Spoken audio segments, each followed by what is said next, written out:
সুপ্রিয় শিক্ষার্থীরা, আসসালামু আলাইকুম। আশা করছি প্রত্যেকে ঘরে আছো এবং সুস্থ আছো। চট্টগ্রাম কলেজ তোমাদের জন্য অনলাইন ভিত্তিক ক্লাসের আয়োজন করেছে। আজকে একাদশ দ্বাদশ শ্রেণীর জন্য বাংলা দ্বিতীয় পত্রের একটি বিষয় নিয়ে আমরা কথা বলবো এবং এই বিষয়টি হচ্ছে সমাস।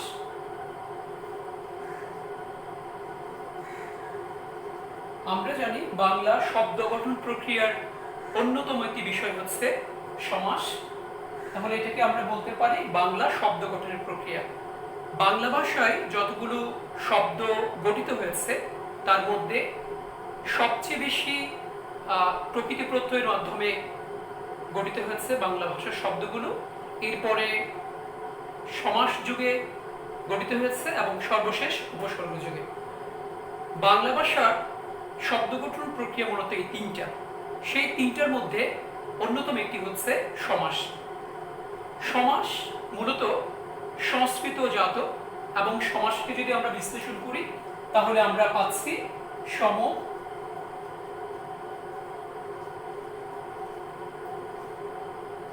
যুগ অস যুগ অধ্বনি, অর্থাৎ ব্যুৎপত্তিগত অর্থ এটি। এবং এটি মূলত প্রথমত সংস্কৃত ভাষায় বা তৎসম ভাষায় এটি ব্যবহার করা হয়েছে এবং এই সমাস মূলত সংস্কৃত ভাষার যারা সাহিত্যিক ছিলেন তারা ব্যবহার করেছেন। পরবর্তী সময়ে আমরা বাংলা শব্দ গঠন প্রক্রিয়ার অন্যতম একটি প্রক্রিয়া হিসেবে এটাকে আমরা পেয়েছি। তো প্রথম দিকে আমরা একটু বলার চেষ্টা করি সমাসটা আসলে কি। আমরা যদি বলি সহজ করে তাহলে বলা যায় বাংলা ভাষায় ব্যবহৃত অর্থ সম্বন্ধযুক্ত একাধিক পদের একপদীকরণের প্রক্রিয়াকে সমাস বলতে পারি। সমাস শব্দটির অর্থ যদি আমরা বলি তাহলে বলতে পারি একত্র অবস্থান। এটিকে আমরা বলতে পারি একত্র অবস্থান।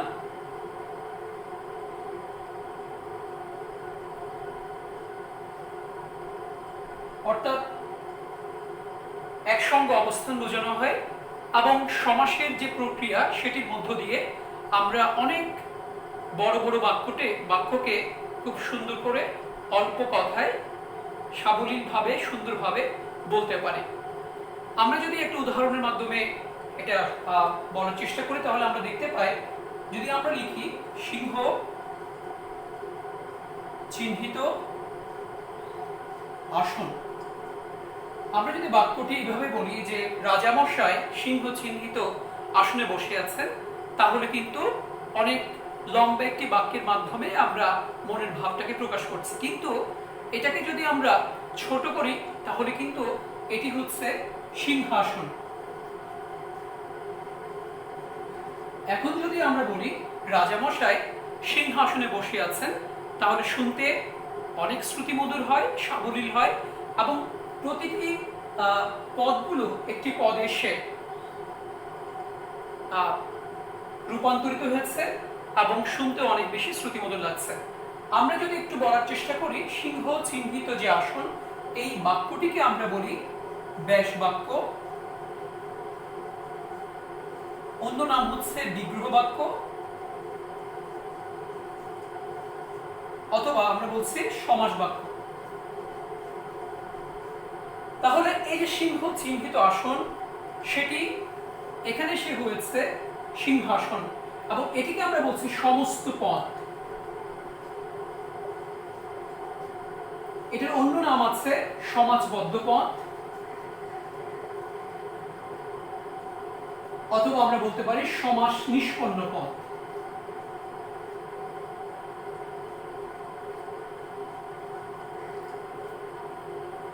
এবং একটা বাক্য অনেকগুলো পদকে একটা জায়গায় নিয়ে আসছে, সেটি হচ্ছে সমস্ত পদ।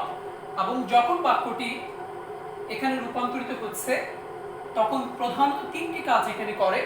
আমরা যদি প্রথমটা বলি যে অনেকগুলো পদকে একপদীকরণ করে, তাহলে প্রথম কাজ হচ্ছে একপদীকরণ করা। অনেক বড় বাক্য ছিল সেটিকে ছোট করা হয়েছে, সেজন্য এটাকে বলছি আমরা সংক্ষেপণ করা। এবং আমরা যদি বাক্যটির দিকে খেয়াল করি তাহলে আমরা যদি বলতাম আসন চিহ্নিত সিংহ, অথবা যদি বলতাম সিংহ আসন সিংহ আসন চিহ্নিত, তাহলে পদের মিলনটা হতো না। সুতরাং সর্বশেষ যে কাজটি করে সেটি হচ্ছে পদের মিলন। প্রিয় শিক্ষার্থীরা, আমরা যদি বলি যে এই সমস্ত পদের যে প্রথম অংশটি আছে সিংহ, সেটিকে আমরা বলবো হচ্ছে পূর্বপদ, এবং পরের যে অংশটি পদটি রয়েছে আসন, সেটি হচ্ছে পরপদ বা উত্তরপদ। তাহলে আমরা এখানে যেটা পাচ্ছি সিংহ চিহ্নিত আসন, অর্থাৎ একটি বাক্যের প্রত্যেকটি আলাদা আলাদা পদকে বলা হয় সমসমান পদ। প্রিয় শিক্ষার্থীরা, আমরা আরেকটু উদাহরণের মাধ্যমে চেষ্টা করি। যেমন আমরা বললাম একটি শব্দ মৌমাছি, তাহলে এটাকে আমরা ভাঙলে পাচ্ছি মৌ আশ্রিত যে মাছি, তাহলে মৌ আশ্রিত যে মাছি। তাহলে আমরা আরেকটু বলি মৌমাছি, এটা কি পদ? এটি সমস্ত পদ। মৌ আশ্রিত যে মাছি, এটা কি হবে? এটি হচ্ছে ব্যাস বাক্য, বিগ্রহ বাক্য অথবা সমাস বাক্য। আর এখানে মৌ আশ্রিত যে মাছি প্রত্যেকটা হচ্ছে সমসমান পদ, এবং সমস্ত পদের প্রথম অংশটিকে আমরা বলছি পূর্বপদ, এবং মাছি এটিকে বলছি পরপদ। তাহলে প্রিয় শিক্ষার্থীরা, আমরা প্রথম যে বিষয়টা শিখেছি এটা আমরা আরেকবার রিপিট করি, যে বাংলা ভাষায় ব্যবহৃত অনেকগুলো পদের একপদীকরণ যে প্রক্রিয়া, সেটিকে আমরা সমাস বলছি, এবং বাংলা শব্দ গঠন প্রক্রিয়ার অন্যতম একটি বিষয় হচ্ছে সমাস। এবং যেহেতু বড় একটি বাক্য আমরা লেখার চেষ্টা করেছি, সেই বাক্যটি একটি পদে রূপান্তরিত করছি, এবং সেটি হলো সিংহাসন। যদি পুরো বাক্যটিকে আমরা বলতাম সেটি সুন্দর লাগতো না। এবং এরকম করে যদি আমরা বলি, যেমন বিদ্যালয়, একটি শব্দ আমরা দিচ্ছি, দেখে তোমরা চেষ্টা করে দেখো বিদ্যালয়। তাহলে এটাকে যদি আমরা ব্যাস বাক্য করে লিখতাম তাহলে হতো বিদ্যা নিমিত্তে যে আলোয়। যদি কেউ বলতো যে পল্টু বিদ্যার নিমিত্তে আলোয় গেছে, তাহলে কিন্তু অনেক বড় লম্বা হয়ে যেত। কিন্তু আমরা যদি বলি পল্টু বিদ্যালয়ে গেছে, তাহলে সেটি অনেকটা সহজ, শ্রুতিমধুর, সাবলীল এবং একত্র অবস্থান করছে এটি।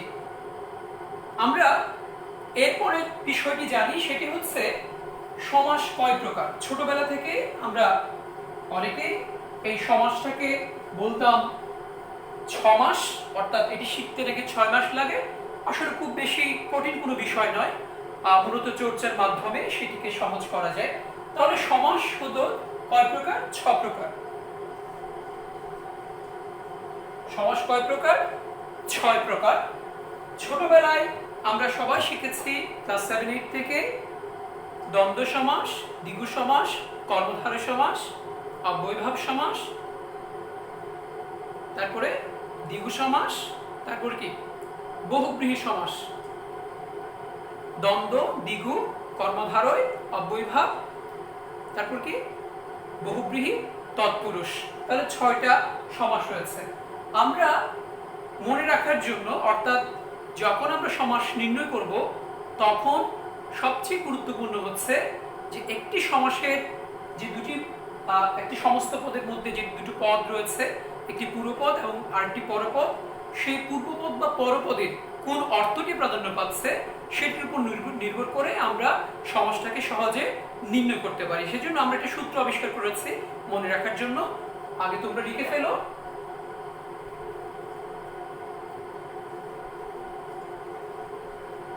দ্বন্দ্বতে উভয় পদদ্বয়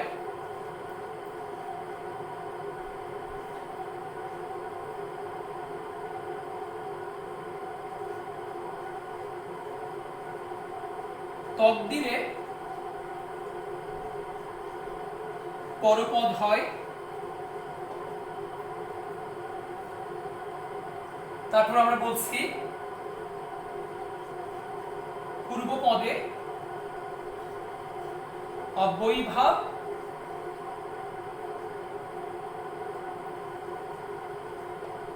বহুব্রীহিতে পদের অভাব। প্রিয় শিক্ষার্থী, অভাব বলতে আমরা পূর্বপদ বা পরপদ কোনো পদে অর্থ প্রাধান্য পাই না, এটার জন্য এটাকে বলেছি মূলত এটা তৃতীয় পদ অর্থ প্রাধান্য পায়, পূর্বপদ বা পরপদের অর্থ প্রাধান্য পায় না।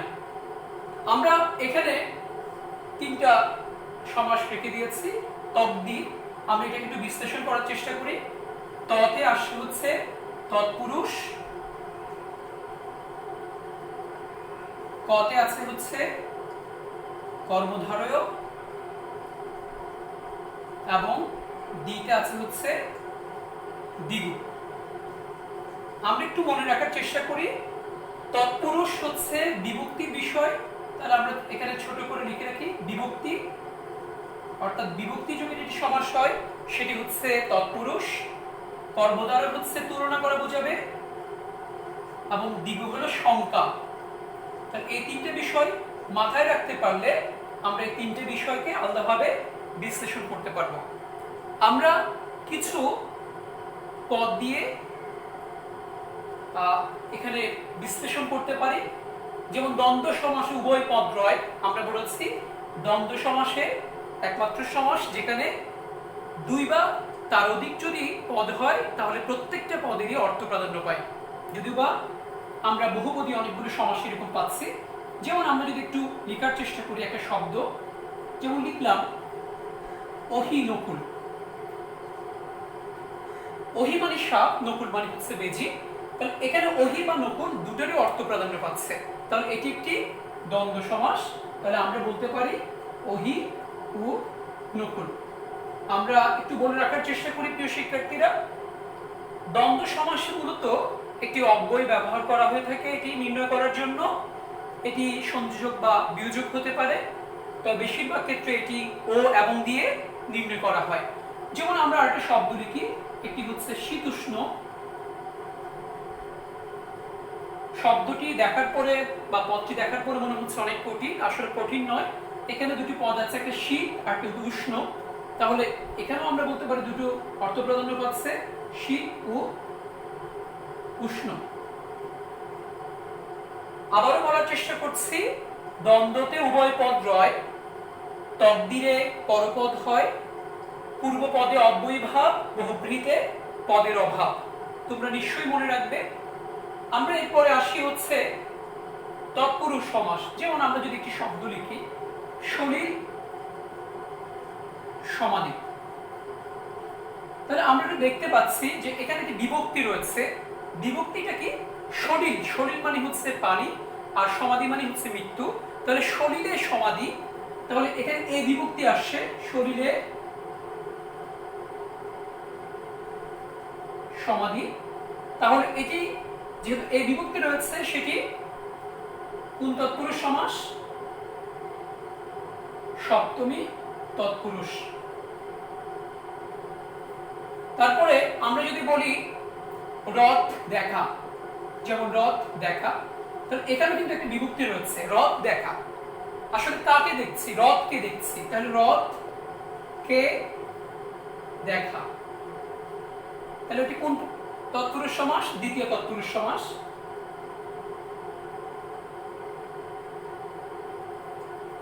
আমরা যদি বলার চেষ্টা করি তাহলে কর্মধারয় সমাস যেটি রয়েছে সেখানে তুলনা বোঝানো হয়। আমরা উদাহরণ দিয়ে সেটাকে এখানে আলোচনা করতে পারি। যেমন আমরা যদি বলি রাঙা মাটি, রাঙা মাটি, মাটি হচ্ছে এখানে পরপদ এবং পরপদের প্রাধান্য পাচ্ছে এখানে।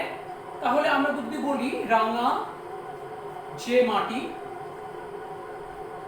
অথবা আমরা যদি বলি মহাত্মা, তাহলে কি হবে? মহৎ যে আত্মা, মহৎ যে আত্মা।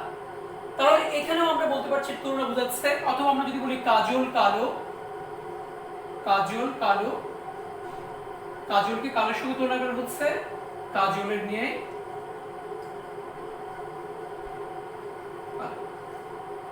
এটাকে আমরা উপমান তৎপুরুষ সমাস, উপমান কর্মধারয় সমাস বলি, উপমান কর্মধারয়। আমরা প্রথমত একটু বোঝানোর চেষ্টা করছি আসলে কিভাবে তৈরি হচ্ছে। দ্বিতে দ্বিগু, যেমন আমরা বললাম চৌরাস্তা, তাহলে এখানে কি হচ্ছে চার রাস্তার সমাহার। দ্বিগু মূলত সমাহার বোঝায় এবং একটি সংখ্যা থাকে, সংখ্যার পরে এখানে আমরা দেখতে পাবো যে পরবর্তী সময়ে সেই আগের যে সংখ্যাটি পরবর্তী একটা বিশেষ্য থাকে এবং সমষ্টি অর্থে এখানে সমাহার বোঝানো হয়। তাহলে আমরা এই পরপদের তিনটি সমাসকে উদাহরণ দিয়ে আলোচনা করার চেষ্টা করলাম। এরপরে আমরা যদি বলি অব্যয়ীভাব, অর্থাৎ যে সমাসে একটি অব্যয়ের ভাব দেখা যায় সেটি হচ্ছে অব্যয়ীভাব, এবং শুরুতে একটি অব্যয় থাকে, পরবর্তী সময় একটি বিশেষ্য থাকে এবং অব্যয়ের অর্থ প্রাধান্য পায়। যেমন আমরা যদি বলি আমিষ, সেটা কিন্তু একটি বিষয় বোঝাচ্ছে। যখন আমরা বলছি নিরামিষ, তখন কিন্তু নির উপসর্গটি বা অব্যয়টির মাধ্যমে এটা হয়ে যাচ্ছে আমিষের অভাব। আমরা যদি বলি উপকণ্ঠ, প্রথম দিকে ছিল কণ্ঠ, উপ অব্যয়টি এসে পরিবর্তন করে দিচ্ছে, তখন হয়ে যাচ্ছে কণ্ঠে সমীপে। তাহলে এটাকে আমরা বলছি অব্যয়ীভাব সমাস। এবং সর্বশেষ যেটি রয়েছে বহুব্রীহিতে পদের অভাব, অর্থাৎ পূর্বপদ বা পরপদ কোনোটাই অর্থ প্রাধান্য পায় না এবং সেখানে মূলত তৃতীয় কোনো পদের অর্থ প্রাধান্য পায়। যেমন একটি উদাহরণ আমরা দিই, যেমন নীলকণ্ঠ, আমরা যদি বলি নীলকণ্ঠ, আসলে নীল বা কণ্ঠ কোনোটার অর্থ প্রাধান্য পাচ্ছে না, মূলত এখানে শিবকে বোঝাচ্ছে, তাহলে কি হবে নীল কণ্ঠ যার। অথবা আমরা যদি বলি দশানন, দশ বা আনন, আনন মানে হচ্ছে মুখ, দশ বা আনন কোনোটা অর্থ প্রাধান্য পাচ্ছে না, বরং এটি বোঝানো হচ্ছে লঙ্কার রাজা রাবণকে, সেজন্য এটি হচ্ছে দশ আনন যা। প্রিয় শিক্ষার্থীরা, আমরা উদাহরণের মাধ্যমে চেষ্টা করেছি কিভাবে একটি পদকে দেখে বা পদের অর্থের প্রাধান্যের উপর নির্ভর করে এটি সমাসের নির্ণয় করা যায়। আমরা আজকে সবগুলো সমাস থেকে কর্মধারয় সমাস নিয়ে আলোচনা করব এবং কর্মধারয় সমাসের প্রত্যেকটা বিভাজনগুলো পরীক্ষায় লিখতে হয় সঠিকভাবে, না হলে নম্বর অনেক ক্ষেত্রে পাওয়া যায় না, শুধু কর্মধারয় লিখলে হয় না। তাহলে আমরা আজকে কর্মধারয় নিয়ে বিস্তারিত আলোচনা করার চেষ্টা করছি। প্রথম দিকে যেটাকে আমরা বলছি সেটা হলো সাধারণ কর্মধারয়। এটাকে আমরা সাধারণ কর্মধারয় না লিখে শুধু লিখব হচ্ছে কর্মধারয়। এরপর হচ্ছে মধ্যপদরূপী কর্মধারয়, অর্থাৎ মাঝখানে পদটি রূপে যে সমাসটা হবে সেটি হচ্ছে মধ্যপদরূপী কর্মধারয়। এরপর হচ্ছে উপমান, এবং এরপর হচ্ছে উপমিত, এবং সর্বশেষ হচ্ছে রূপক কর্মধারয়। আমরা প্রধান পাঁচটি কর্মধারয় সমাসের বিভাজন মনে রাখার চেষ্টা করব এবং প্রত্যেকটা আলাদা আলাদাভাবে বিশ্লেষণ করার চেষ্টা করব, এবং পরীক্ষার হলে অবশ্যই প্রত্যেকটি আলাদা আলাদাভাবে আলোচনা করতে হবে। আমি আগে উপমান এবং উপমিত এই দুটো সমাসে অনেক বেশি সমস্যা হয়, সেজন্য এটা নিয়ে একটু কথা বলছি। দেখি আমরা উপমান যেটি রয়েছে সেখানে আমরা দেখতে পাবো যেটি বেশিরভাগ ক্ষেত্রে নাউন প্লাস অ্যাডজেক্টিভ হয় এবং এটি সব সময় সত্য হয়। অর্থাৎ যখন কোনো বস্তুর সঙ্গে তুলনা করা হয়ে থাকে বা ব্যক্তির সঙ্গে, তখন সেটি অবশ্যই যে তুলনাটি করা হবে এটা সত্য হবে। আর অন্যদিকে উপমিত যেটি রয়েছে সেটি নাউন প্লাস নাউন হয় এবং এটি অবশ্যই মিথ্যা হবে, অর্থাৎ যে তুলনাটি করা হবে যেটিকে আমরা সাধারণ ধর্ম বলি সেটা থাকবে না, এবং এখানে সাধারণ ধর্মটি উল্লেখ থাকবে। তাহলে এখানে আমরা যদি একটু উদাহরণ দিয়ে চেষ্টা করি তাহলে বুঝতে পারবো। যদি আমরা লিখি তুষার শুভ্র, আসলে তুষার সবসময় কি হয়? সাদা হয়। সুতরাং তুষার যে শুভ্র সেটি সত্য ঘটনা, সুতরাং এটি হলো তুষারের ন্যায়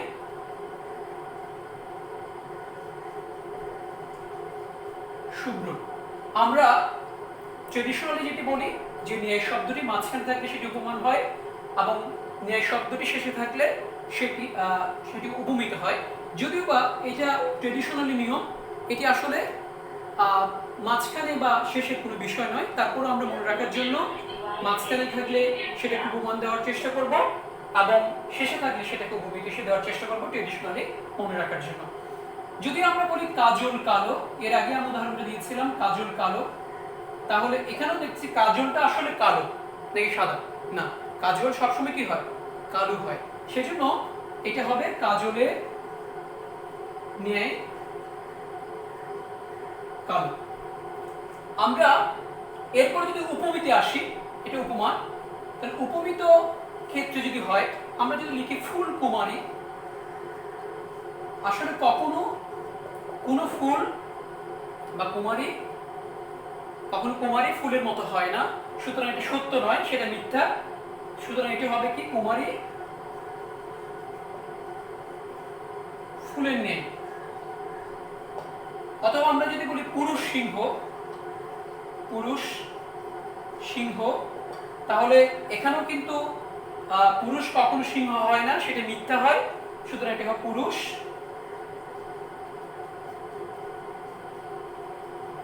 সিংহের নেই। প্রিয় শিক্ষার্থীরা, আমরা তাহলে দেখলাম উপমান আর উপমিতের মূল পার্থক্য হচ্ছে উপমানটা সবসময় তুলনা করার সময় সত্য হয়, আর উপমিতটা তুলনা করার সময় মিথ্যা হয়। এরপরে আমরা রূপক কর্মধারয় যাই। রূপক কর্মটা খুবই সহজ। মূলত প্রথম দিকে একটি অ্যাবস্ট্রাক্ট নাউন থাকে এবং পরবর্তী সময়ে একটি সাধারণ নাউন থাকে, এবং যখন একটি শব্দ তুলনা করার সময় একটি অভেদ কল্পনা করা হয়, অর্থাৎ অ্যাবস্ট্রাক্ট নাউন যেটিকে আমরা বলছি সেটা ধরা যায় না, ছোঁয়া যায় না, স্পর্শ করা যায় না, শুধু অনুভব করা যায়, সেটি হচ্ছে রূপক। যেমন আমরা যদি বলি মন মাঝি, আসলে মন কি ধরা যায়, ছোঁয়া যায় বা স্পর্শ করা যায়? না, মন শুধু অনুভব করার বিষয়, সুতরাং মন রূপ মাঝি। আমরা যদি বলি প্রাণ পাখি, তাহলে এটাও কিন্তু একই অবস্থা, যে প্রাণ রূপ পাখি, অর্থাৎ প্রাণটাকে ধরা যায় না, ছোঁয়া যায় না, স্পর্শ করা যায় না। আমরা যদি বলি বিষাদ সিন্ধু, এই যে বিষাদ সিন্ধু, আসলে বিষাদ এটাকে ধরা যায় না, ছোঁয়া যায় না, স্পর্শ করা যায় না, শুধু অনুভব করা যায়, তাহলে সেটা হচ্ছে বিষাদ রূপ সিন্ধু। প্রিয় শিক্ষার্থীরা, আমরা চলে আসি মধ্যপদরূপী কর্মধারয় সমাসে। মধ্যরূপী কর্মধারয় মানে হচ্ছে মাঝখানের একটি পদ লোপ পায়। এখানে মূলত নাউন প্লাস নাউন হয়, এবং মনে রাখতে হবে যে শব্দটি আমরা পাচ্ছি বা পদটি পাচ্ছি সেটি মাঝখানে একটি পদকে লোপ করে দেয়। যেমন আমরা যদি বলি পলান্ন, তাহলে পল হচ্ছে মাংস, সুতরাং এটাকে আমরা বলছি পল মিশ্রিত অন্য। তাহলে এটি মিশ্রিত, এটি লোপ পাচ্ছে, অর্থাৎ মাঝখানের পদ লোপ পেয়ে যে সমাসটি হবে সেটি হচ্ছে মধ্যরূপী কর্মধারয় সমাস। এরপরে আমরা যদি বলি স্মৃতিসৌধ, তাহলে স্মৃতি রক্ষার্থে, স্মৃতি রক্ষার্থে যে সৌধ সেটি হচ্ছে স্মৃতিসৌধ। সুতরাং মাথায় রাখতে হবে যে এখানে মাঝখানে যে পদটি লোপ পাচ্ছে সেটি মূলত মধ্যরূপী কর্মধারয় সমাস। সর্বশেষ যেটি সেটি হচ্ছে কর্মধারয় সমাস। এখানে অনেকগুলো নিয়ম রয়েছে। প্রথম দিকে যদি বলি অ্যাডজেক্টিভ প্লাস নাউন হতে পারে, নাউন প্লাস নাউন হতে পারে, অ্যাডজেক্টিভ প্লাস অ্যাডজেক্টিভ হতে পারে, অথবা নাউন প্লাস অ্যাডজেক্টিভ হতে পারে। তবে মনে রাখতে হবে আমরা যদি দ্বন্দ্ব সমাসে দেখি যেখানে প্রত্যেকটা পদ অর্থ প্রাধান্য পাচ্ছে, এখানে এসে পদ যতটাই হোক না কেন দুই বা ততোধিক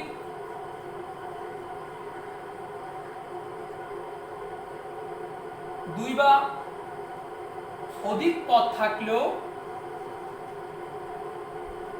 মূলত একটি পদকে বোঝাবে। আমরা এটা মাথায় রাখার চেষ্টা করি, একটি পদ বোঝাবে, তাহলে সেটি হচ্ছে সাধারণ কর্মধারয় সমাস। আমরা একটু উদাহরণ দিয়ে দেখার চেষ্টা করতে পারি। যেমন আমরা বললাম মহানবী, তাহলে এখানে মহান যে নবী,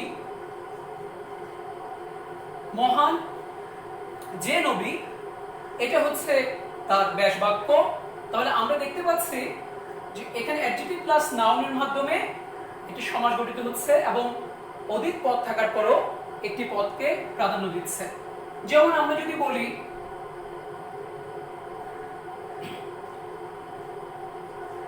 চালাক চতুর, তাহলে এখানে অ্যাডজেক্টিভ প্লাস অ্যাডজেক্টিভ হচ্ছে, অর্থাৎ যিনি চালাক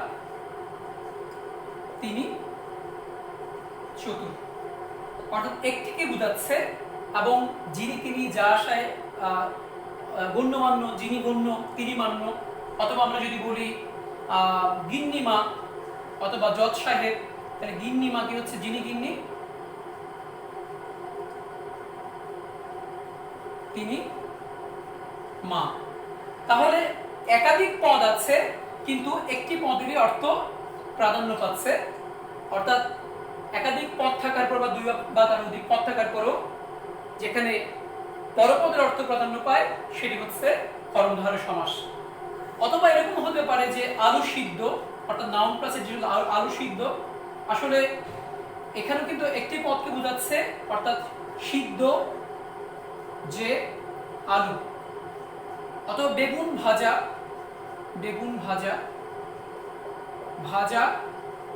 যে বেগুন। প্রিয় শিক্ষার্থীরা, আমরা ক্লাসের একবারে শেষ পর্যায়ে চলে আসছি।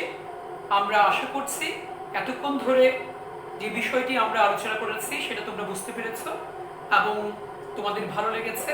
এবং তোমাদের যদি ভালো লেগে থাকে তাহলে এটা শেয়ার করো এবং এই বন্ধের সময়ে, এই মহামারীর সময়ে তোমরা পড়াশোনায় নিজেদেরকে সবসময় ব্যস্ত রাখো, প্রচুর বই পড়ো। হ্যাঁ, অবশ্যই ঘরে থাকবে, সুস্থ থাকবে। সবাইকে শুভেচ্ছা জানিয়ে আজকে শেষ করছি। ধন্যবাদ।